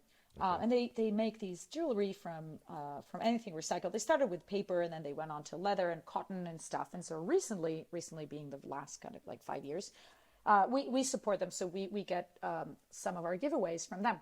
Okay. Everything's handmade and 100% proceeds go to them. And 6 families are being fed by those efforts, right?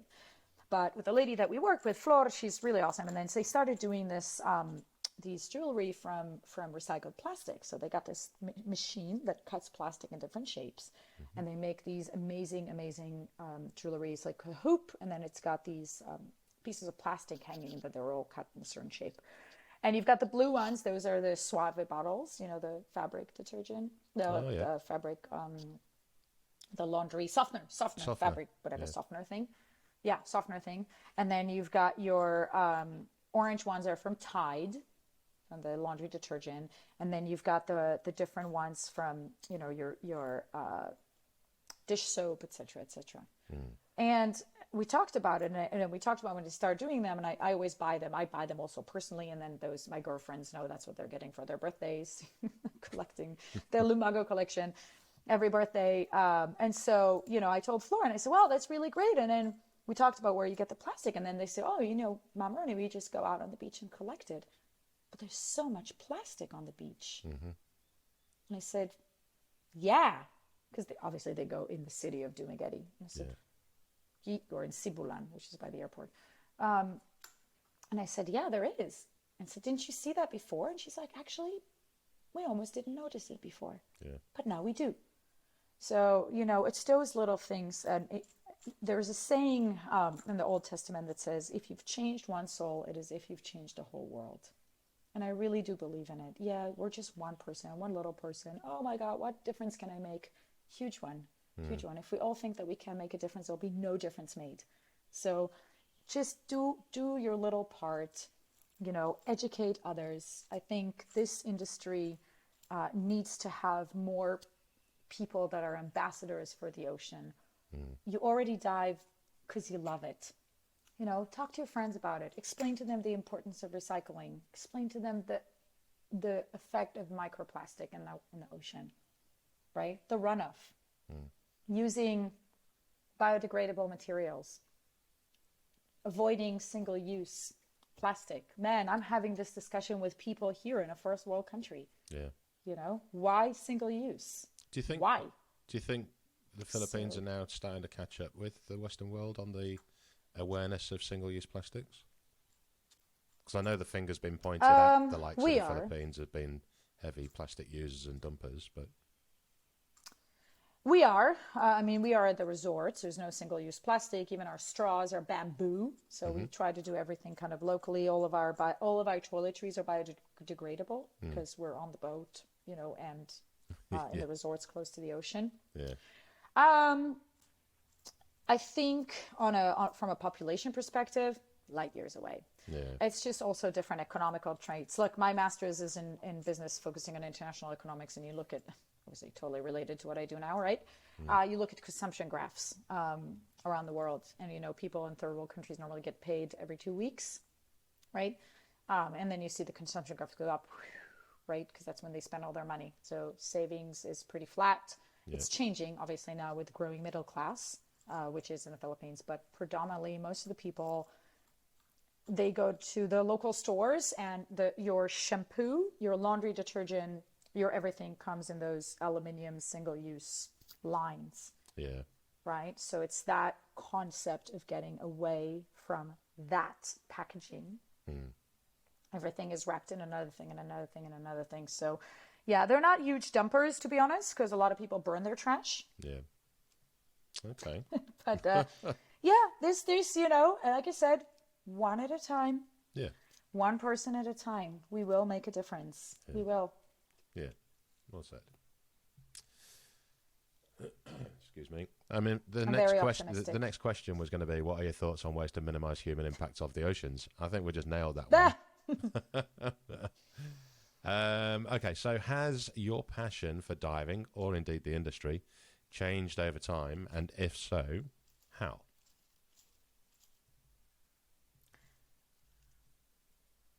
I think we all do have a moment where we question ourselves. I think my biggest challenge and the greatest thing, the best thing I did was to stop guiding. Honestly, I became this really angry guide. Stop guiding. Yes, I became a very angry guide because people was just at the time, this was like the 2012-ish.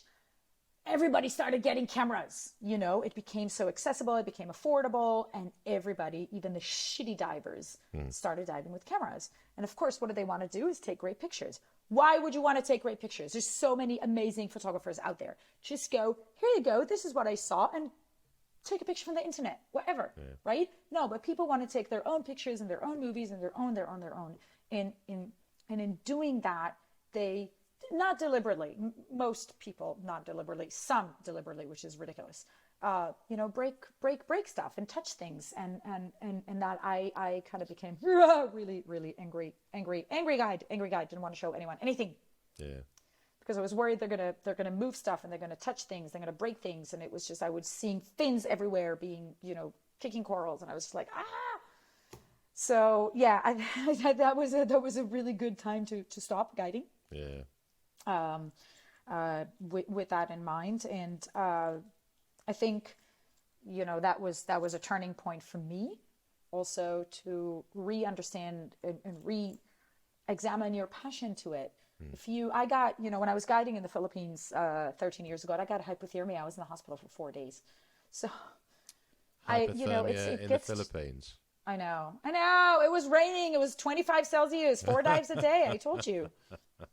It was tropical diver. But it was very, very difficult. Where you get to a point where it's raining and you just look and you go, I don't want to be in the water now. And come on, every single dive professional had that or still has that from time to time. That's normal. That's just how you feel about your job. But I was really happy making that change and really being able to dive when I want and just go, oh my God, I miss it so much. I have to go to the water. So, and that would be a week without diving. So. Yeah.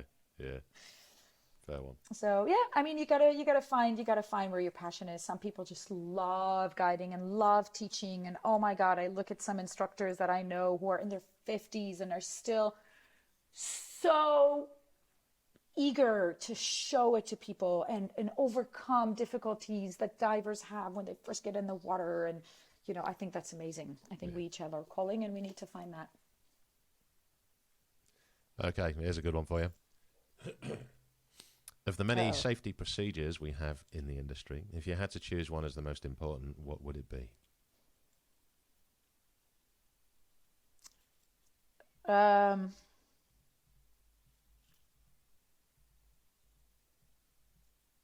I can only speak from personal incidents, right? Because that's what runs in my head right now.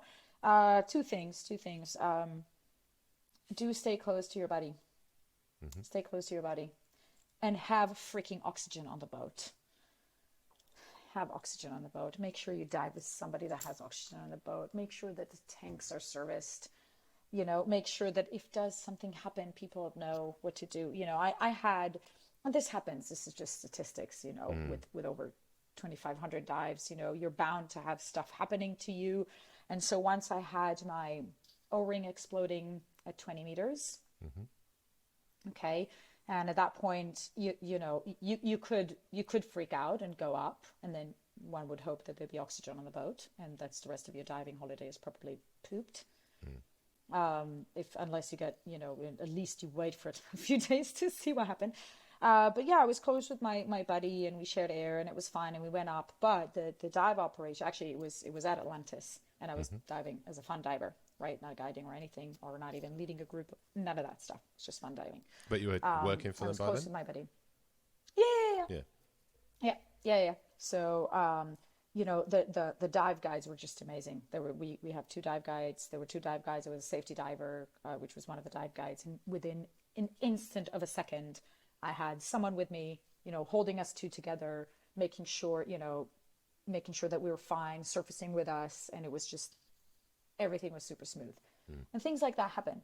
It's just statistics. It's like if you drive a car, you will bump into someone else's car at some point, or somebody will bump into you. It's just statistics. So I think diving in an operation that has all those safety trainings and mechanisms in place is super, super important.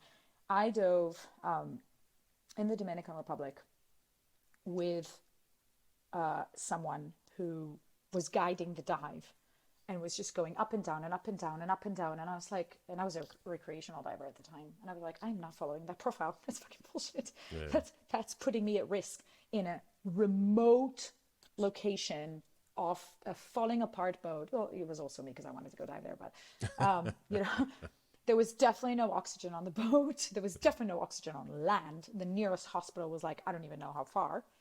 That was more of an kind of like an expedition thing that I was like, oh, let's go do this. But I think staying safe in general, being close with your buddy, making sure that you're on, especially if you're diving as a recreational diver, make sure that there's oxygen on the boat.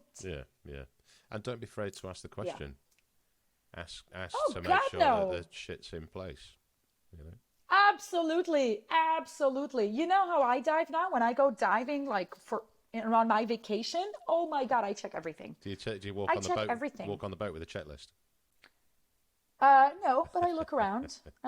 And they will say, like when I was in Egypt now, they were like, oh yeah, we have oxygen on the boat. And I'm like, oh, okay, awesome. When did you last check it? Because, when I did my dive master in Honduras and we would show up super hungover, we would take a hit of the oxygen. Yeah. You take a hit of the oxygen. Of course you do. Everybody does it. Don't lie. You've done it if you're a dive professional.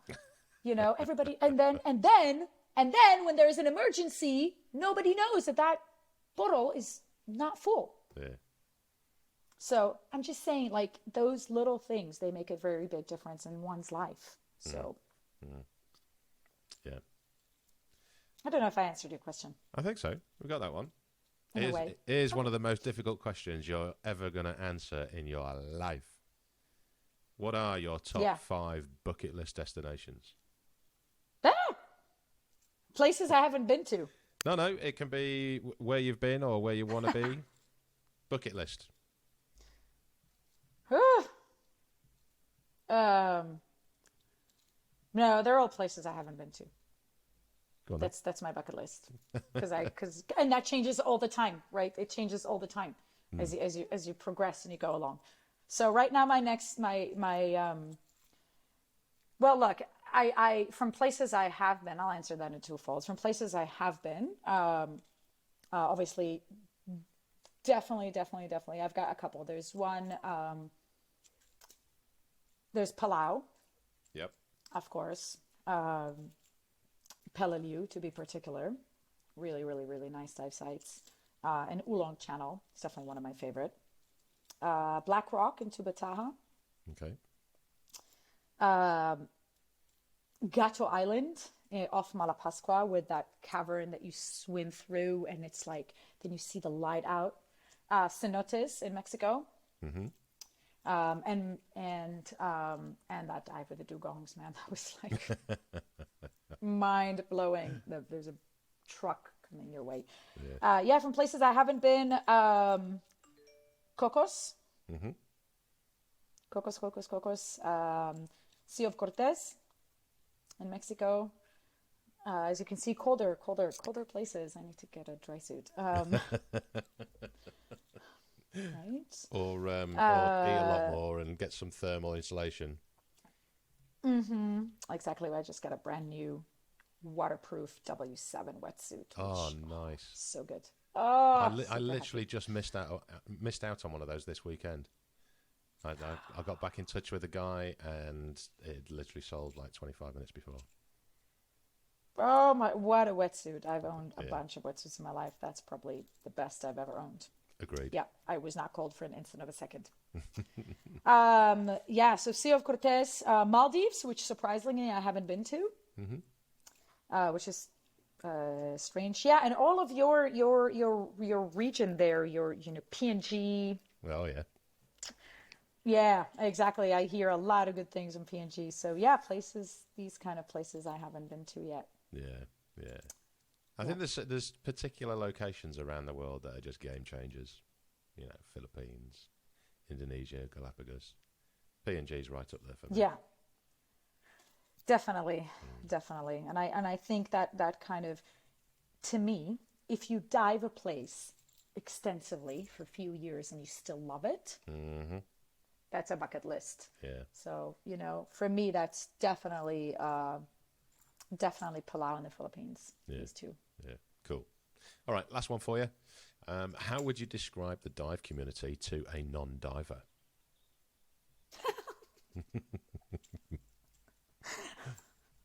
A bunch of tattooed individuals wearing jeans and sneakers in trade shows, drink like fish, love fish, and there's just any resemblance between a professional industry, what we think of like a corporate industry, kind of like and this world is none to be found. Yeah. I think everybody, and I have this discussion with, you'd be surprised, a lot of people. Everybody in this industry loves it. Yeah. There's not a single person in it that goes, oh my God, diving, no, you can't. Yeah. It's just, and I think that makes a huge difference. Everybody is very laid back, very, very laid back, for better or worse, right? Sometimes I wish there'd be a bit more of a business ethique.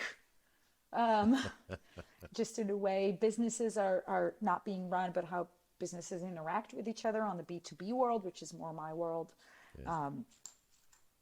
I think for example, especially there's huge opportunities there. I think everybody's keen to do B2B, but I think you hit the nail on the head early on when we first started this chat that there's just not a lot of knowledge of how to do it without offending people. Yeah, I think it's absolutely. Look, I mean, your typical dive operation, small dive resorts, especially in Southeast Asia, is either a retired couple that took their pension and built a small facility, and they love diving, and now they're making it a kind of like a second living in a way, or just a retirement plan.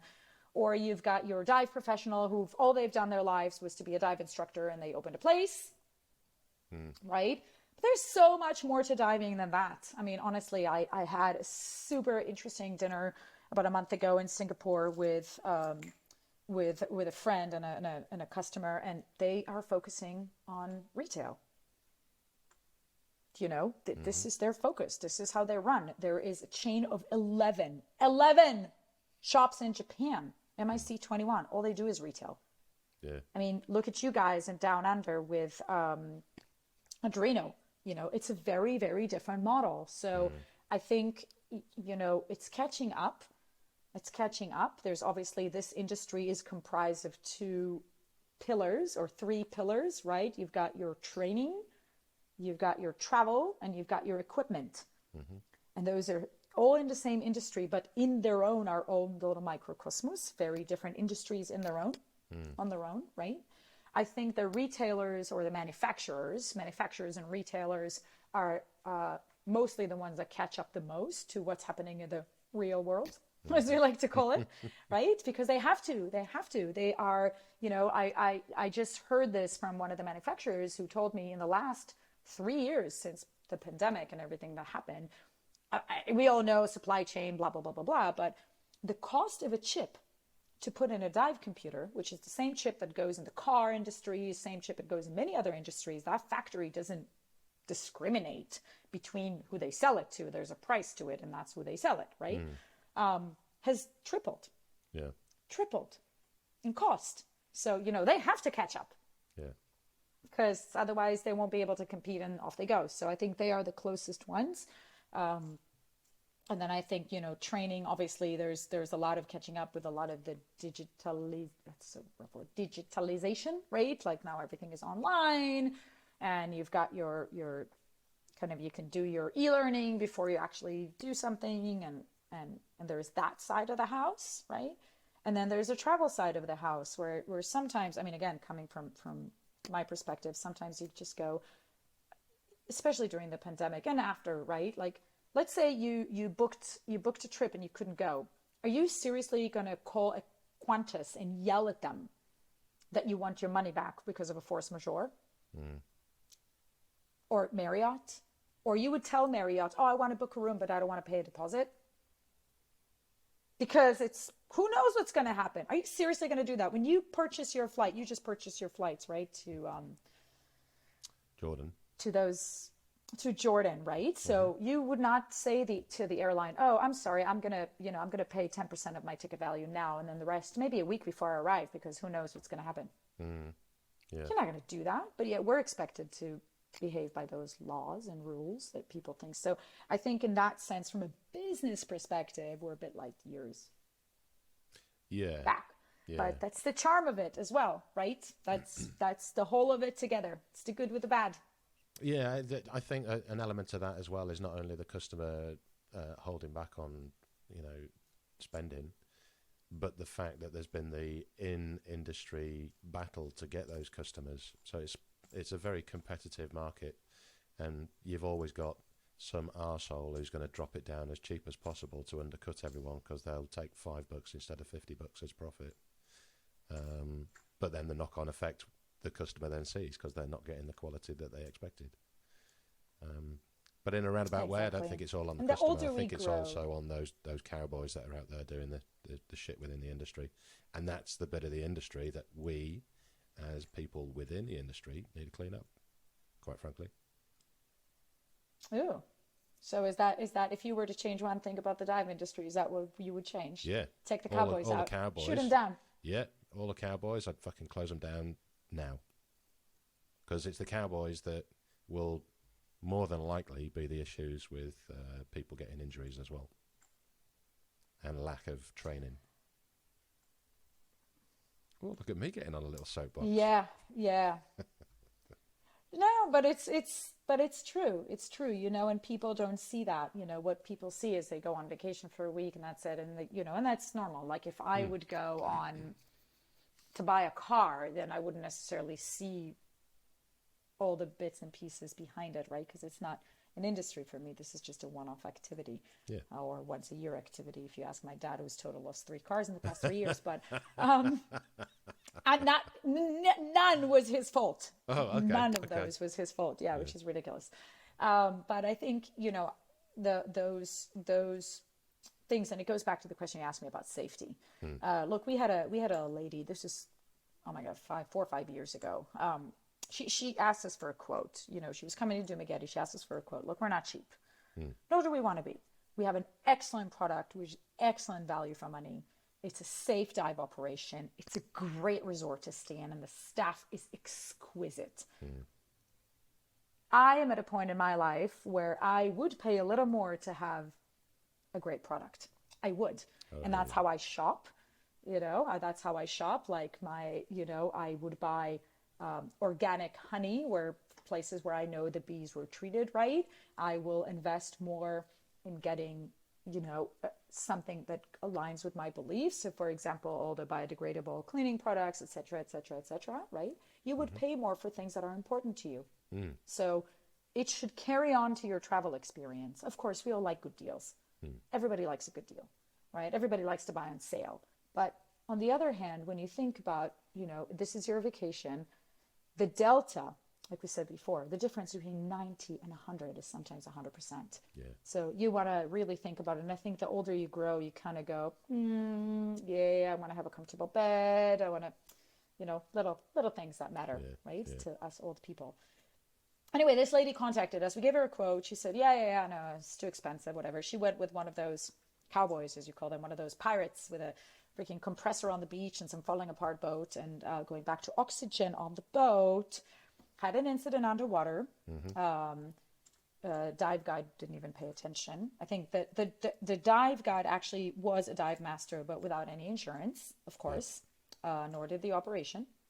And then she surfaced, and then she got on the boat, and she was like, look, I think I got bent. And they were like, oh no, there's no way you got bent.